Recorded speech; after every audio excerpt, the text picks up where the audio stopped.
Guys हम लोग आज बात करने जा रहे हैं एक बहुत ही important chemical reaction carboxylic acid की।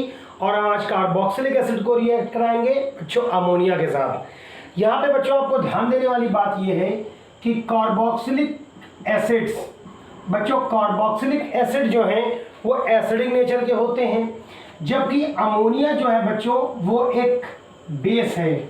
और आपको पता है एसिड और बेस को जब भी रिएक्ट कराया जाता है तो हमें क्या ऑब्टेन होता है बच्चों, साल्ट प्लस वाटर।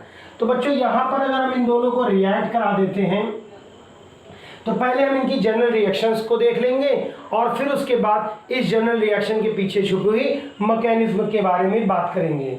बच्चों जब हम लोग RCOOH को NH3 से रिएक्ट कराते हैं तो बच्चों हमें एक एडिशनल कंपाउंड मिलता है और वो है RCOONH4। अब यहाँ आप ध्यान दें कि एक हाइड्रोजन आपका हाइड्रोजन NH3 को ट्रांसफर हो गया है, क्योंकि आपको पता है एसिड जो है प्रोटॉन डोनर और बेस जो है वो प्रोटॉन रिसीवर होते हैं। इस वजह से COO पे निगेटिव और NH4 पे बच्चों क्या आ जाएगा, पॉजिटिव चार्ज आ जाएगा। फर्दर इस RCOONH4 पहले तो मैं इसका नेम आपको बता देना चाहता हूं। NH4 की वजह से ये हो जाएगा अमोनियम और यहां बच्चों लगा हुआ है R, तो RCOO जो ग्रुप लगा है इसको बोलेंगे एल्केनोएट। जैसे आप यहां पर CH3 यूज करेंगे तो बनेगा CH3COONH4, that means ammonium ethanoate. क्योंकि आप जब CH3 यूज करेंगे तो CH3COO ग्रुप को बच्चों बोलेंगे हम लोग एथेनोएट। फर्दर इस कंपाउंड को जो हम बच्चों हीट कर देते हैं तो हमें ऑक्टेन क्या होता है ध्यान देंगे। हमसे बच्चों इस रिएक्शन से RCONH2 ऑक्टेन होता है और रिमूवल हो जाता है वाटर मॉलिक्यूल का। तो यहाँ पे जो हमें ऑक्टेन हुआ है RCONH2, इसे बच्चों कहा जाता है एसिटेमाइड। अगर आप CH3 यूज करें नहीं एल्केमाइड बोलेंगे, तो अगर मैं आपको रिप्लेस करके ही दिखा देता हूँ। यहाँ पे अगर हम CH3 यूज करें R की जगह पे, दैट मीन्स ये एसिडिक एसिड होने वाला है, तो ये हो जाएगा बच्चों एथेनोएट। और यहाँ पर भी मैं क्या लगा दे रहा हूँ, R की जगह में बच्चों CH3। आप ये जो बना है कंपाउंड उसका नेम होगा बच्चों एसिटेमाइड। ये कंपाउंड हो गया आपका एसिटेमाइड और वाटर मॉलिक्यूल का रिमूवल हो रहा है। इस रिएक्शन को आप दो स्टेप में चाहे तो ना लिखें, दो स्टेप में कोई नेसेसरी नहीं है, आप इसको एक स्टेप में भी करके दिखा सकते हैं। कैसे बच्चों, RCOOH और ये है बच्चों NH3। इन दोनों कंपाउंड को जब रिएक्ट कराया जाएगा तो इससे क्या ऑब्टेन होगा बच्चों, RCOONH2। ये आपको RCONH2 मिल गया। यहां से H+ और ये OH- रिएक्ट करके बच्चों क्या निकाल देंगे, आपका H2। ठीक है ना। तो ये आप रिएक्ट करा करके डायरेक्ट भी लिख सकते हैं, जैसा आपने पढ़ा होगा कि एसिड और बेस आपस में रिएक्ट करके बच्चों साल्ट प्लस वाटर बनाते हैं। तो ये तो हो गए बच्चों इसकी जनरल रिएक्शन, पहले आप इसका स्क्रीनशॉट ले लें। अब हम बात करेंगे इस रिएक्शन के पीछे छुपी हुई मैकेनिज्म के बारे में। तो बच्चों इसकी मैकेनिज्म बहुत ही छोटी सी मैकेनिज्म है और बहुत इंटरेस्टिंग भी है।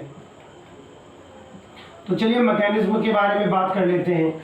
तो बच्चों मैकेनिज्म में सबसे पहले कौन आने वाला है, मेरा CH3COOH और प्लस इसको रिएक्ट किससे कराना है बच्चों में, NH3 से।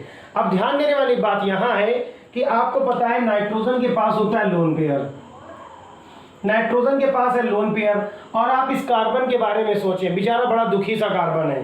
देखिए ये भी बच्चों इससे इलेक्ट्रॉन को अपनी तरफ अट्रैक्ट कर रहे हैं, ये भी इलेक्ट्रॉन को अट्रैक्ट कर रहे हैं, क्योंकि दोनों ही जो ग्रुप कार्बन के साथ लगे हुए हैं दोनों इलेक्ट्रॉन को अट्रैक्ट करेंगे, क्योंकि दोनों की इलेक्ट्रोनेगेटिविटी कार्बन से तो ज्यादा है। इस वजह से यहाँ इलेक्ट्रॉनों की डिफिशियंसी हो जाएगी, दैट मीन्स इस पर आ जाएगा हल्का सा पॉजिटिव। अब इस हल्के से पॉजिटिव को जरूरत है इलेक्ट्रॉनों की, या फिर ऐसा भी हो सकता है कि ऑक्सीजन इस बॉन्ड का क्लीवेज कर दे, तो बच्चों यहाँ पे परमानेंट पॉजिटिव भी आ सकता है।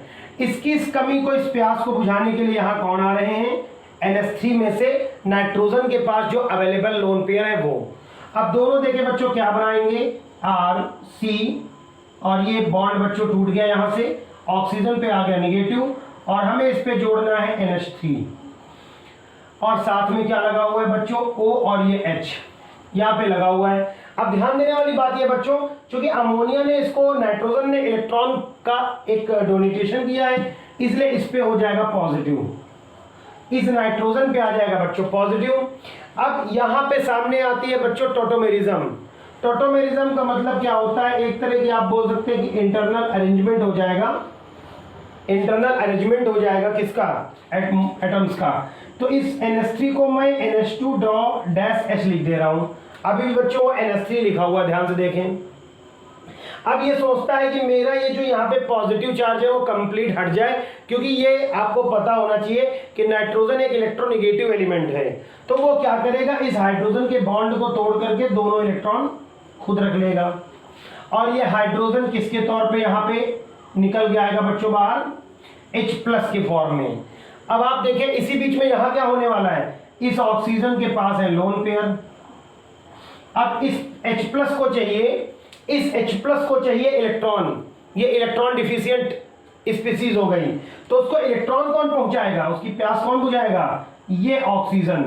तो इस तरह से ये हाइड्रोजन कहाँ जुड़ जाएगा, जाके ऑक्सीजन के साथ। अब देखिए क्या होने वाला है, R single bond C, single bond O, इससे दोनों लग गए H, यहाँ C के साथ लगा हुआ है NH2 और लगा है ऑक्सीजन जिस पे है नेगेटिव चार्ज। अब आप देखिए क्या हुआ यहाँ पे, ऑक्सीजन ने जब इस हाइड्रोजन को इलेक्ट्रॉन दिए, ऑक्सीजन ने इसकी प्यास बुझाई, तो उस प्यास को बुझाते समय ऑक्सीजन पे आ गया पॉजिटिव चार्ज, ऑक्सीजन पे आ गया पॉजिटिव चार्ज। और ऑक्सीजन तो हाईली इलेक्ट्रोनेगेटिविटी स्पीसीज है, ये पॉजिटिव बर्दाश्त नहीं करेगी, ये इस बॉन्ड को तोड़ देगी और दोनों इलेक्ट्रॉन अपने साथ ले जाएगी। तो देखिए बच्चों इसको मैं यहां से बना दे रहा हूं, R सिंगल बॉन्ड C, यहाँ पे ऑक्सीजन पे है नेगेटिव चार्ज, इसके साथ लगा है NH2, यहाँ पे लगा है ऑक्सीजन और इससे 2 हाइड्रोजन, और ये जो ऑक्सीजन है बच्चों वो मैंने कैसा बताया आपको, पॉजिटिव चार्ज। क्यों पॉजिटिव चार्ज है, उसका कारण है क्योंकि यहाँ पर ऑक्सीजन ने इलेक्ट्रॉन पेयर हाइड्रोजन को डोनेट किया। अब बच्चों क्या होगा, इस बॉन्ड का क्लीवेज, जब ये बॉन्ड टूटेगा तो ऑक्सीजन फिर से अपने दोनों इलेक्ट्रॉन यहाँ डाल देगा और एक पाई बॉन्ड का फॉर्मेशन कर देगा। तो देखिए बच्चों क्या होने वाला है, यहाँ पे बनने वाला है R C double bond O और क्या बन जाएगा NH2, और यहाँ से ये स्पीसी बाहर आ जाएगी, कौन बाहर आ जाएगा बच्चों, H2O। और आप देखें कि यहाँ जो कंपाउंड बना है RCONH2, RCONH2, ये आपका डिजायर्ड कंपाउंड है जिसको हम लोग बोल सकते हैं एसिटेमाइड। तो बच्चों ये एसिटेमाइड बनाने का बहुत ही अच्छा सा प्रोसेस है। यहाँ पे अब मैंने जो यूज किया है वो बच्चों यूज किया है एसिटिक एसिड। आप यहाँ पे इसके एसिडिक एसिड की जगह पे दूसरा सा भी कोई कंपाउंड यूज कर सकते हैं। आपने सबसे पहले मैंने आपको क्या बताया कि अमोनिया से रिएक्ट करके एक बच्चों एडिशनल कंपाउंड योगोत्पाद बनेगा, इंटरमीडिएट कंपाउंड बनेगा, नाम क्या होगा, अमोनियम एल्केनोएट, लेकिन यहाँ मैंने CH3 लगा दिया तो नाम मैंने क्या लिख दिया, एथेनोएट। और फिर इसको बच्चों गर्म करते हैं, हीट देते हैं तो एसिटेमाइड ऑब्टेन होता है और वाटर का मॉलिक्यूल बाहर निकल जाता है। इसके बाद की कहानी शुरू होती है यहाँ पर, और इस कहानी में मैंने आपको क्या समझाया कि यहाँ पर जो मैंने रिएक्शन लिखी वो इस तरह से 2 स्टेप पे ना करके आप इसको चाहें तो एक सिंगल स्टेप पे भी कंप्लीट कर सकते हैं, जैसे कि यहाँ पे हुआ है। ठीक है, मैकेनिज्म में क्या होने वाला है, यहाँ कार्बन के साथ दोनों जो स्पीसी लगी हैं वो इलेक्ट्रॉनों को अट्रैक्ट करने वाली हैं, इससे कार्बन पे इलेक्ट्रॉनों की डिफिशियंसी हो गई। या आप कह सकते हैं कि ये बॉन्ड तोड़ दिया ऑक्सीजन ने, तो ऑक्सीजन ने तोड़ा तो कार्बन पे प्लस आ गया, पर इस प्लस को पूरा करने के लिए इसके पास इलेक्ट्रॉन है, इसने वो इलेक्ट्रॉन इधर तरफ इसको इसकी प्यास बुझाने के लिए दे दिए और ये NH3 ग्रुप इससे लग गया। जब इलेक्ट्रॉन NH3 ने इसको दिए तो नाइट्रोजन पे आ गया पॉजिटिव चार्ज, जिसको पसंद नहीं है, इसलिए अपने एक हाइड्रोजन से दोनों इलेक्ट्रॉन लेकर के अपने प्लस को खत्म कर दिया और हाइड्रोजन को किस फॉर्मेट में बाहर निकाला, H+।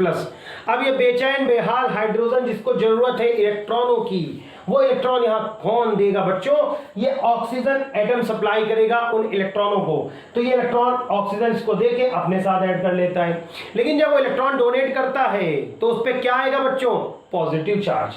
ऑक्सीजन पे आ गया पॉजिटिव चार्ज, जो इसको बिल्कुल भी पसंद नहीं है। तो पसंद नहीं है तो क्या करेगा बच्चों, बॉन्ड तोड़ेगा, बॉन्ड तोड़ के दोनों इलेक्ट्रॉन छीन लेगा, अपना तो रख ही लेगा, साथ में कार्बन वाला भी ले जाएगा। और जब वो दोनों ले जाएगा तो यहाँ पे जो ऑक्सीजन ने छीना झपटी मचाई थी शुरुआत में, वो छीना झपटी वाला जो उनका बॉन्ड था जो तोड़ दिया था उसको वो वापस से बना देंगे और हमें मिल जाता है RCONH2 एसिटेमाइड, और हमें वाटर मॉलिक्यूल का रिमूवल भी देखने को मिलता है। तो बच्चों ये केमिकल प्रॉपर्टी आपकी पूरी हो गई है। कार्बोक्सिलिक एसिड की सीरीज में और भी केमिकल प्रॉपर्टीज के वीडियो अपलोड करे जाएंगे, उन वीडियोस की नोटिफिकेशन आपको टाइम से मिल जाए इसके लिए सबसे पहले आपको करना होगा चैनल को सब्सक्राइब और दबाना होगा बेल आइकन को।